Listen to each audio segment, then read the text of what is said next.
part of me, like the rainbow.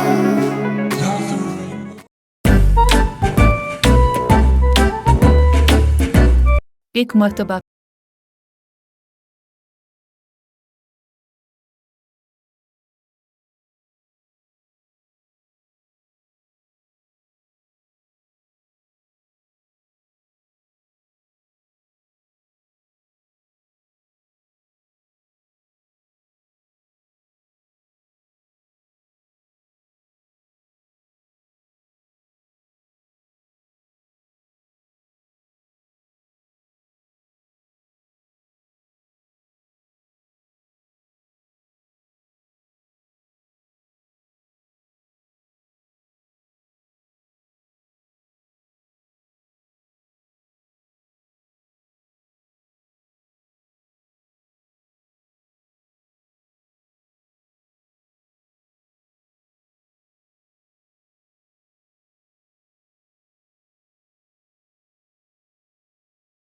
शायद कोई और होता तो वो मुझे काट कर खा जाता।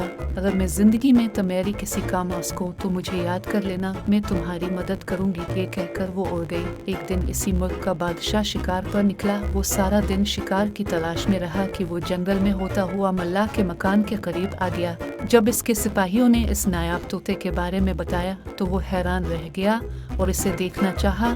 बादशाह को ये तोता बहुत पसंद आया। इसने मल्लाह को दरबार में बुलवाया और कहा कि मुझे ये नायाब तोता दे दो। मल्लाह बहुत परेशान हुआ। इसने अर्ज किया कि बादशाह सलामत में इस तोते को अपनी जान से भी ज्यादा अजीज रखता हूँ, मैं ये आपको कैसे दे सकता हूँ। फिर बादशाह ने कहा मैं तुम्हें एक महल बना कर दूंगा, लेकिन फिर भी मल्लाह ना माना। तो बादशाह ने कहा फिर मेरी ये शर्त कहे कि तुम मेरे 2 सवालों के जवाब दो। अगर तुम मेरे सवालों के जवाबात ना दे सके तो फिर ये तोता मेरा हुआ, और अगर तुम में जवाब दे दी तो फिर ना सिर्फ मैं तोता तुम्हारे ही पास रहने दूंगा बल्कि इतनी माल और दौलत भी दूंगा कि तुम्हारी 7 नस्लें बहुत ऐश से जिंदगी गुजारेंगी। सवाल किया है?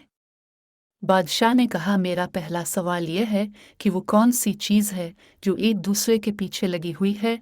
मेरा दूसरा सवाल यह है वो कौन सी 2 चीज़ें हैं जो पहले 4 फिर 2 और फिर 3 हो जाती है।